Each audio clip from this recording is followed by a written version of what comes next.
Hello everyone and আসসালামু আলাইকুম। সবাই কেমন আছেন? আমি আশা আমার নতুন আরও একটা ব্লগ ভিডিওতে সবাইকে স্বাগতম।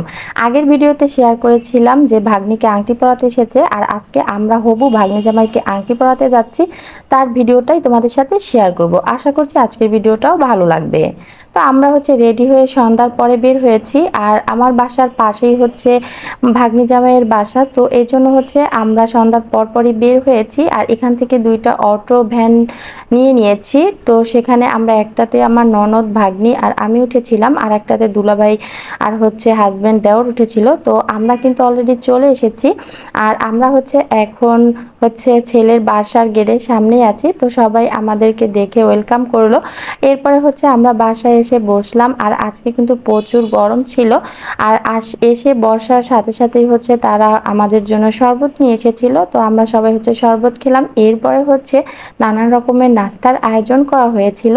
এখানে ছিল মালটা, আপেল, আর আঙ্গুর ফল, তারপরে ডালিম, আর ছিল তরমুজ। তো আমরা সবাই নাস্তা করলাম।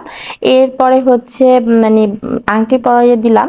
তো আংটি পরানো শেষে সবাই একটু ছবি তুলছিল, তো সবাইকে দেখাচ্ছিল আংটিটা। তো এরপরে সবাই মিলে আমরা মিষ্টি খেয়ে নিলাম। তো শুভ কাজ করার পরে মিষ্টি মুখ করতে হয়, এই জন্য মিষ্টি মুখটা করা। আর এই যে আমার ছোট্ট ননদের ছেলে, ওর আবার মিষ্টিটা খুবই পছন্দ, তাই মিষ্টির বলটা ধরেই ওর কাছে দিলাম।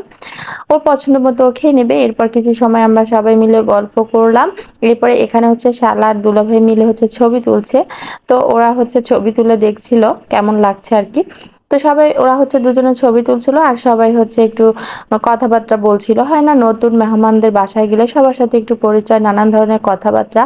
এরপরে আরো ছিল খাবারের আয়োজন। তো ছেলেরা ডাইনিং টেবিলে বসছিল, আর আমি আর আমরা আর কি ভিতরে বসেছিলাম। তো খাবারের মধ্যে এখানে ছিল ইলিশ মাছ, তারপর রোস্ট, বেগুন ভাজা, এরপরে পোলাও, আরো ছিল গরুর গোশত। তো খাওয়া দাওয়া শেষে আমরা আবার একটু পায়েসও খেয়ে নিয়েছি, আর কোল্ড ড্রিঙ্কস তো আছেই। তো খাওয়া দাওয়া শেষে সবাই অনেকক্ষণ বসে গল্প করেই বিয়ার দিনটা ঠিক করলো। তো 1 তারিখে বিয়ের দিনটা ফিক্সড হয়েছে। তো এই ছিল আমার ছোট্ট ভিডিওটা। আর 1 তারিখে বিয়ের আরো ভিডিও নিয়ে আসব, তো সেই জন্য আমার চ্যানেলের সাথেই থাকতে হবে। যারা ফেসবুক থেকে দেখছেন তারা কিন্তু অবশ্যই ফলো দিয়ে রাখবেন, আর যারা ইউটিউব থেকে দেখছেন তারা চ্যানেলটা সাবস্ক্রাইব করে রাখবেন, যাতে করে ভিডিওটা ছাড়ার সাথে সাথে আপনারা পেয়ে যেতে পারেন। তো আজকে এই যে বিদায় নিয়ে বের হয়ে গেলাম, আর আমাদের আস্তে আস্তে প্রায় 11টা বেজে গিয়েছিল। তো বন্ধুরা, সবাই ভালো থাকবেন, সুস্থ থাকবেন। আল্লাহ হাফেজ।